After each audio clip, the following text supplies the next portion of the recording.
Bonsoir à tous. Jour 1 du déconfinement progressif. Vers un retour, on l'espère tous, vers la vie d'avant. Pourvu que ça dure le plus longtemps possible. Redémarrage, retour au travail, recommencer à vivre différemment. Depuis ce matin, 6 heures, la principauté a donc repris, sans précipitation, une vie normale. Une première étape en tout cas, dans le calendrier de reprise programmé par les instances dirigeantes ici, après avoir respecté au mieux, jour après jour, toutes les mesures barrières.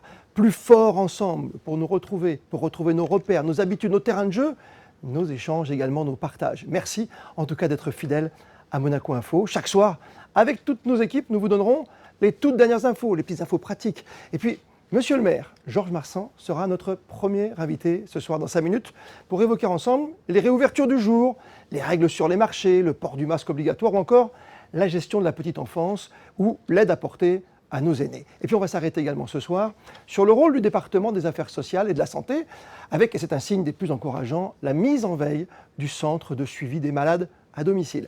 Sa secrétaire générale, Ludmila Rakona-Legoff, nous rejoindra dans 10 minutes. Ce sera à distance, bien sûr. L'entraide, la solidarité, cette formidable incommunion ressentie depuis début mars entre nous, eh bien, il faut qu'elle reste très forte, avec beaucoup d'actions autour, on l'a dit, pour aller au bout de ce combat sanitaire face à l'épidémie. Et tous ensemble, on le sait, seule la victoire sera belle. Alors, on compte sur vous. Ce journal, c'est votre rendez-vous, c'est votre émission aussi. Continuez à nous donner de vos nouvelles. Racontez-nous votre début de déconfinement, vos envies, vos histoires, vos idées, vos initiatives aussi, grâce au fameux réseau Malitia. Vous le savez, plus que jamais, vous êtes bien sur Monaco Info.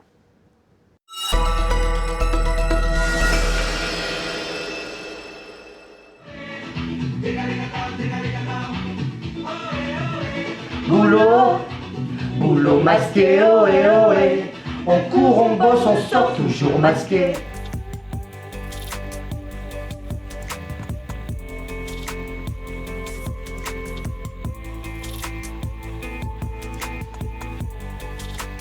On ne peut pas se gratter, ohé ohé. On ne doit plus toucher quand on l'a sur le nez.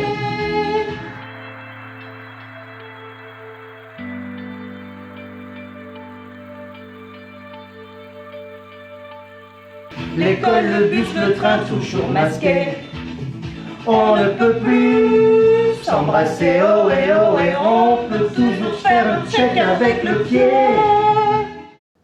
Encore un grand merci pour votre fidélité, vos nombreux messages sur le réseau Malitia. Et sans plus tarder, comme tous les soirs sur Monaco Info, on va faire le point de l'actualité. C'est avec vous, Sandrine Nègre. Bonsoir à vous. Bonsoir Christophe, bonsoir à tous. Question toute simple, comment s'est déroulé ce déconfinement ce matin du côté de la gare de Monaco, lieu très fréquenté, on sait, par tous les salariés? Oui, eh bien une chose est sûre, de larges mesures ont été mises en œuvre afin de respecter les gestes barrières et surtout cette distanciation sociale dont il est en question. Le dispositif était opérationnel à la gare dès lundi matin très tôt avec une pose de signalétique au sol pour que les usagers soient aidés, voire aiguillés même, devant les ascenseurs et sur les quais. Affiches aussi un peu partout sur les baies vitrées et les murs, les maîtres mots étant « attendre », puis se déplacer et attendre à nouveau que la place devant soi se libère. Dans un instant, nous irons retrouver des usagers justement à la sortie de la gare, mais on va s'intéresser à ce qui s'est passé cette fois sur la route ce matin. Aux entrées de la Principauté, davantage de véhicules circulaient, comme par exemple sur la basse corniche vers Cap-d'Aille. Le ministre d'État Serge Tel, le ministre de l'Intérieur Patrice Célario et le directeur de la Sûreté publique Richard Marangoni se sont d'ailleurs rendus sur place et vous avez pu le constater, des contrôles ont été effectués par les forces de police. Et partons à Fontvieille alors à présent. Oui, car le quartier abrite le centre commercial composé de nombreuses enseignes. Un grand nombre de salariés avaient donc repris le chemin des commerces pour la réouverture lundi matin. Les conseillers de gouvernement ministres Didier Gamerdinger et Jean Castellini ont d'ailleurs suivi cette phase liée au déconfinement dans le quartier gagné sur la mer. On le sait, pas de Grand Prix de Monaco à la fin du mois, mais attention, un nouveau Grand Prix virtuel qui vous intéresse et qui a eu lieu ce week-end. Oui, nous suivons le monégasque Charles Leclerc avec beaucoup d'attention. Il était d'ailleurs notre invité il y a plusieurs jours sur Monaco Info. Eh bien, il a manqué la passe de 3 en Formule 1 virtuelle au Brésil car il a été dominé par Alexander Albon. Mais son frère Arthur a remporté les 2 courses virtuelles de F2. Et puis Sandrine, c'est notre premier jour de déconfinement à Monaco, tout comme pour nos voisins italiens d'ailleurs. Mais pour les Français, là aussi on sait, il faudra attendre encore un tout petit peu. Oui, déconfinement annoncé en France, fixé au lundi 11 mai. Les pendulaires avaient donc ce lundi matin avec eux des autorisations leur permettant d'expliquer leur situation professionnelle à Monaco, car des contrôles ont eu et auront lieu encore sur les routes françaises tout au long de la semaine à venir. L'Italie, elle, fait partie de la quinzaine de pays européens sortant progressivement du confinement. Les données peuvent varier quelque peu en fonction des régions, mais globalement, les Italiens peuvent se déplacer dans leur commune essentiellement pour des motifs de travail et de santé. La vente à emporter dans les bars et restaurants est également autorisée. Un peu plus lointain, phase de levée du confinement également en Espagne, au Portugal, en Allemagne ou encore en Autriche. Et une dernière petite information, Christophe, vous nous direz d'ailleurs si vous avez fait pareil. Bon nombre d'habitants en principauté ont avoué avoir pris plaisir à avancer l'heure de leur réveil pour être sûrs de vivre l'arrivée de cette 6e heure du matin, heure officielle de la levée du confinement sur le sol monégasque. Et avant de retrouver notre premier invité, Georges Marsan, en duplex de la mairie de Monaco, petit tour dans les rues de la Principauté, tout près de la gare, où ce matin, vous l'avez constaté, Vanessa Dessy, on avait à cœur de partager nos sensations sur un retour au travail progressif, sous un très beau soleil d'été presque. L'occasion en tout cas idéale pour un retour d'expérience et vers le futur. Disons que c'est une expérience spéciale, surtout quand on est seul chez soi. Donc c'est vrai qu'il y a peu de contact avec les autres. Mais bon, après, avec tout ce qui est nouvelles technologies, les réseaux sociaux, la visioconférence, même au niveau du travail, ça pose pas de problème en fait. On se sent quand même un peu, on sent de l'anxiété et on se sent un peu oppressé comme on ne peut pas se mouvoir un peu partout, donc on est un peu obligé de faire métro, boulot, dodo. Donc et à la longue, c'est un peu fastidieux et fatigant. Moi j'étais en télétravail, donc ça a un peu continué, mais c'est sûr que ça va pas être facile pour tout le monde. Je pense que la conjoncture actuelle va être compliquée pour plusieurs mois malheureusement. Compliqué au départ, mais bon, voilà, on sait que avant tout c'est pour notre santé, donc du coup on a tous joué le jeu.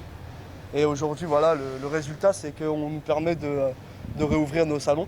Donc dans certaines mesures de sécurité, bien sûr. Nous reprenons doucement jusqu'au 11 afin de bien suivre les règles jusque-là. Nous sommes en train de réorganiser la situation, de faire pour la reprise sanitaire, pour pouvoir accueillir tous les autres qui viennent à travailler avec nous.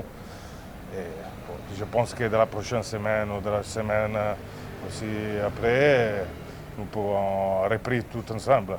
Et comment vous êtes-vous organisé pour la garde de vos enfants? Là, c'est la maman qui s'en occupe, donc je veux dire, elle est toujours confinée à la maison.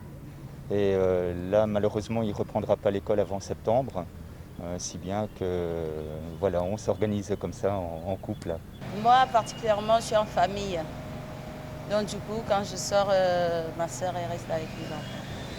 Bon, si on doit sortir tous les deux, c'était pas possible.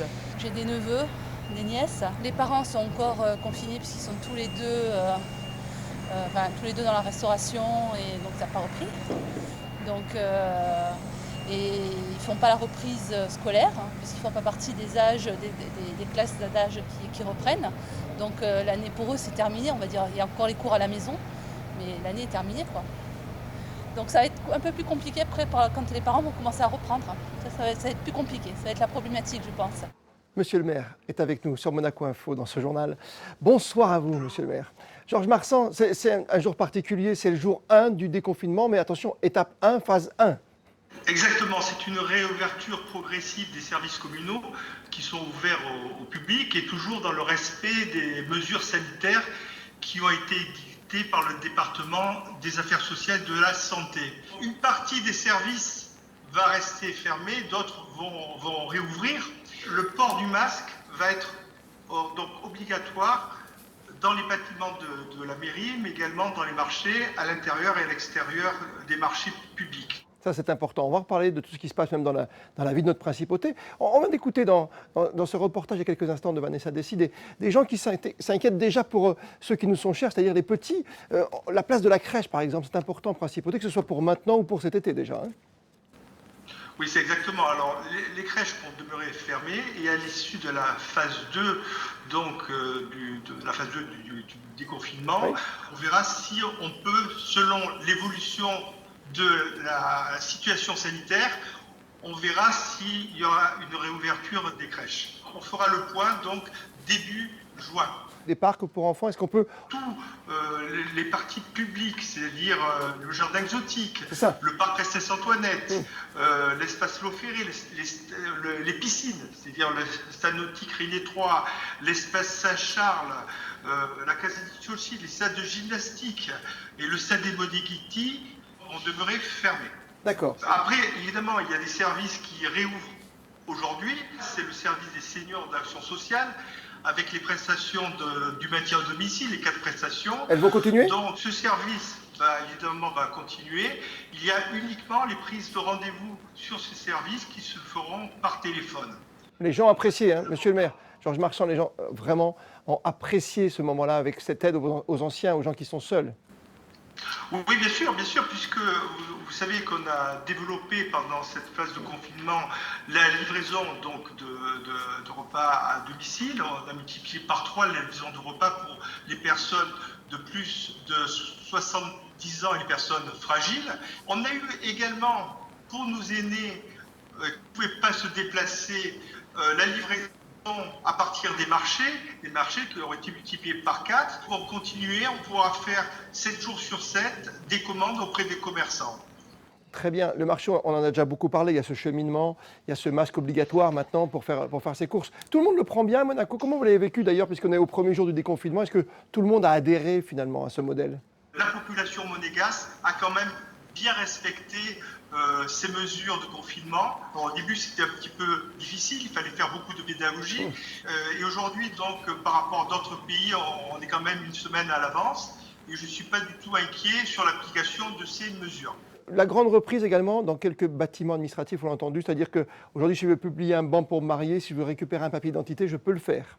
Le service de l'état civil et la nationalité qui a réouvert ce lundi, mais avec des conditions pour l'état civil, donc du lundi au vendredi de 8h30 à 16h, ça n'a pas changé, mais avec des créneaux horaires. Par exemple, pour les certificats de vie, vous savez que on est resté pendant 1 mois et demi sans pouvoir dédier ces certificats, ça sera le matin de 8h30 à 12h, et pour les autres documents, ça sera l'après-midi de 12h à 16h. Et tout ce qui concerne les déclarations de naissance et la constitution de dossiers, par exemple pour les mariages, ça sera uniquement sur rendez-vous. Et pour la nationalité, ça sera ouvert comme avant de 9h à 16h, mais toujours évidemment sur rendez-vous. Bon, autrement, pour me garer, il faut que je fasse attention au niveau du stationnement. Je pense qu'aujourd'hui, ça recommence.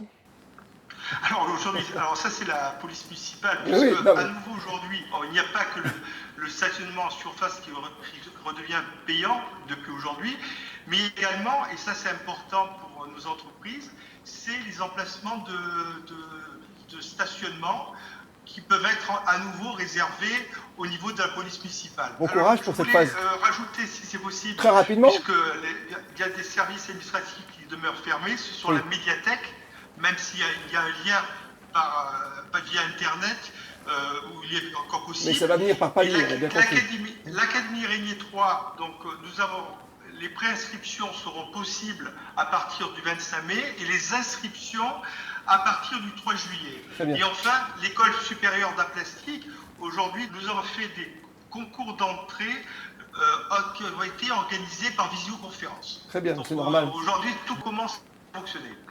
Merci mille fois d'avoir pris du temps pour nous, Monsieur le maire, Georges Marchand encore, et puis bon déconfinement. Ça fait plaisir. Merci à vous, Monsieur le maire. Réouverture progressive des services publics, gestion de nos aînés et plaisir aussi de retrouver vos commerçants préférés. Alors en immersion pour Monaco Info, Alexandra Pani, où vous êtes rendu, tiens, dans un salon de coiffure en ce premier jour de déconfinement. Christophe, la reprise s'amorce ici rue de Millau. La rue s'anime progressivement depuis ce matin. On a justement souhaité aller prendre le pouls dans un salon de coiffure pour cette première journée. Mais avant cela, vous le savez à présent, il faut mettre son masque lorsque nous entrons dans un lieu accueillant du public. J'ai le mien, je ne déroge pas à la règle. C'est parti. Hop, il est bien fixé. Je me suis bien sûr désinfecté les mains avant de le mettre. On y va.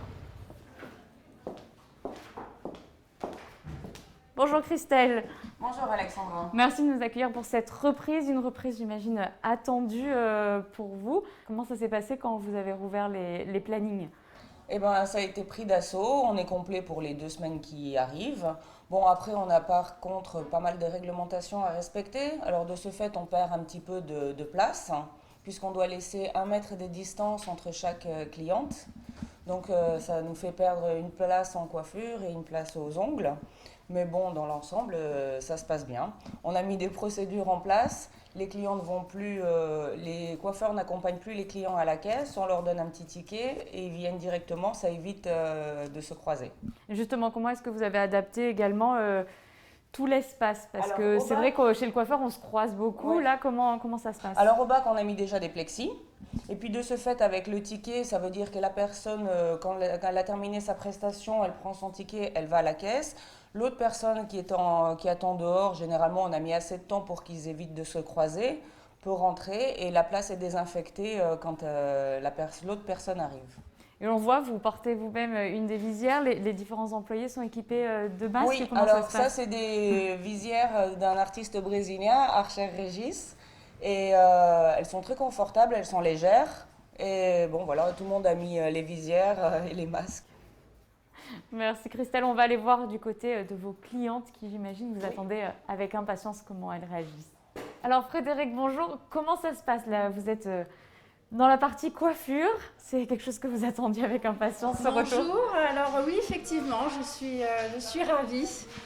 Donc de commencer ce premier jour chez le coiffeur. Je vois que tout est très bien organisé, donc aucune angoisse, tout va très bien. En temps normal, ce salon accueillait une 50aine de clients par jour. À présent, ce sont 10 clients en moins chaque jour que l'on compte. Mais la reprise était essentielle pour l'avenir du salon. Et d'ailleurs, Christophe, est-ce que vous voulez que je vous prenne un petit rendez-vous? Oui, très bien, j'ai compris, Alexandra. Je vais y aller. C'est le déconfinement, c'est le jour 1, on a le temps. Laissez-moi quelques minutes, bien sûr. Le temps de recevoir, par exemple, ce soir, la secrétaire générale du département des affaires sociales de la santé. C'est Ludmila Racona-Le Goff qui nous rejoint. Bonsoir à vous. Bonsoir. Vous avez mis en place un système ô combien important pour les personnes qui sont à la maison, qui sont en soins. Ça a très bien fonctionné. Oui, tout à fait. On a mis en place, depuis le 23 mars, une structure, le centre de suivi des malades à domicile, qui avait pour mission de prendre le relais du CHPG et de la médecine de ville pour assurer le suivi des patients, soit qui avaient été testés positifs au Covid-19, mais qui présentaient une forme de la maladie un petit peu plus légère, ne nécessitant pas une hospitalisation, ou alors des personnes symptomatiques qui n'avaient pas été testées, mais pour lesquels il fallait quand même assurer un suivi. Et au plus fort de la crise, au plus fort de la vague du Covid-19, du coronavirus, vous aviez combien de patients à surveiller en soins à domicile? Nous avons eu jusqu'à 117 personnes suivies au centre au plus fort de la crise. Nous avons commencé à 10 et nous sommes montés jusqu'à 117. D'accord. La bonne nouvelle, c'est qu'aujourd'hui, si vous êtes avec nous dans Monaco Info, dans ce journal, c'est qu'il y a moins de patients sous surveillance, quasiment. Peu ou prou, c'est combien de personnes aujourd'hui? Alors, où nous parlons, nous n'avons plus que 2 personnes suivies par le centre qui, bien qu'ayant été mis en sommeil, continuent toujours à fonctionner. Donc, nous avons 2 personnes encore suivies aujourd'hui. Ça veut dire que comme avant, pour les 117, c'est toujours un coup de téléphone quotidien. Comment ça se passe concrètement? Lorsque le centre était en pleine activité, il a fonctionné 7 jours sur 7, de 9h à 18h.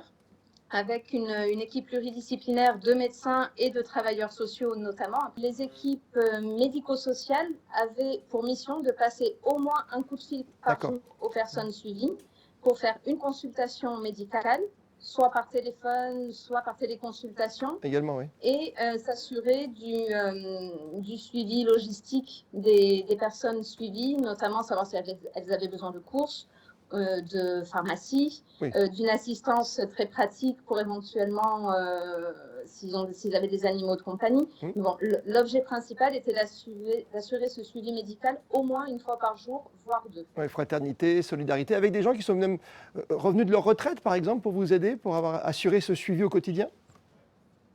Tout à fait. Parmi les médecins qui étaient présents tous les jours, donc nous avions une supervision médicale qui était assurée par des médecins retraités et les médecins référents pour chaque patient. Nous avons eu des médecins actifs, des médecins retraités, des médecins libéraux, des médecins de l'hôpital. Vraiment, nous avons réussi à mobiliser, je dirais, toute la profession. Mais je parlais de l'humain, mais c'est une mission, quoi, quelque part, hein, pour tous ces gens qui ont suivi. Vous l'avez dit, hein, 117 personnes au départ. Aujourd'hui, ça c'est quand même une grande nouvelle quand on débute ici à Monaco ce déconfinement. Aujourd'hui, que 2 patients encore sous écoute et sur écoute aussi. Tout à fait. Donc ces patients qui ont appelé, parce que je suis toujours en contact avec le médecin superviseur qui reste d'astreinte pour toute la période de veille. Donc les personnes ont elles-mêmes téléphoné au médecin pendant le week-end. Il les a eues à nouveau ce matin au téléphone. Donc voilà, ces personnes sont toujours suivies, devraient vraisemblablement quitter le suivi dans la semaine parce que nous devons réaliser des tests de sortie pour pouvoir les déclarer guéris. Mais ça devrait se faire dans le courant de la semaine. Est-ce qu'il y a une histoire, un patient qui vous a marqué pour conclure? Alors, chaque histoire a été un peu différente, mais c'est vrai qu'on a réussi, par ces contacts quotidiens, voire pluriquotidiens, à nouer des liens un petit peu spéciaux. Et je dirais que chacun d'entre nous connaissait véritablement tous les patients suivis. Donc c'est vrai que les patients avaient besoin évidemment de parler de leur état de santé, mais il y a une autre relation qui s'est nouée à côté, un petit peu plus personnelle, où on a bien senti que les gens avaient besoin de parler. Et c'est vrai que ça a permis de nouer des contacts un petit peu privilégiés. Oui, ça doit faire chaud au cœur. Même s'il ne reste que 2 cas, on reste vigilant. Cellule de veille, on a bien compris aussi, de jour comme de nuit. Merci d'avoir témoigné ce soir, en tout cas sur Monaco Info. C'est un bonheur de vous avoir. Je rappelle que vous êtes secrétaire générale du département des affaires sociales de la santé. Ludmila Rakona-Le Golf, merci à vous et bonne soirée. C'est moi, bonne soirée. Oui, information pratique liée au service des titres de circulation. Depuis ce lundi 4 mai, les retraits de pièces peuvent se faire uniquement sur rendez-vous de 9h30 à 17h. Concernant les démarches relatives aux immatriculations, permis de conduire, titre professionnel, sur rendez-vous également, mais une possibilité supplémentaire par voie postale à l'adresse suivante, service des titres de circulation, 23 avenue Albert II, bien évidemment, à Monaco. Les visites techniques de véhicules sont, elles, réalisées uniquement après règlement et sur rendez-vous de 7h45 à 17h au centre de contrôle technique des véhicules. Et puis de la route à la mer aussi avec, sachez-le, la reprise du bateau-bus dans le port Hercule. Il permet de relier au choix soit le quai des États-Unis, soit le quai du côté du terminal croisière. Un transport écologique qui offre un beau point de vue sur Monaco en plus. Effectivement, toujours plus beau avec ce magnifique soleil. Alors justement, Sandrine, que nous réserve la météo pour ces prochaines heures et ces prochains jours? Eh bien, mardi, le soleil devrait parvenir justement à s'imposer face à une faible présence nuageuse. Nuages qui s'intensifient mercredi et jeudi sans pour autant masquer le soleil. Vendredi et samedi, persistance d'un temps assez beau. Température de saison et donc digne d'un mois de mai. En moyenne, 14-15 degrés le matin et jusqu'à 21 pour les maximales, Christophe. Merci Sandrine et un énorme merci encore à toutes nos équipes qui se donnent sans compter depuis le début de cette crise sans précédent. Et comme le veut la tradition, pour terminer, toutes les plus grandes images retrouvées sur les réseaux sociaux all over the world. Oui, partout dans le monde. Bonne soirée à toutes et à tous, à demain.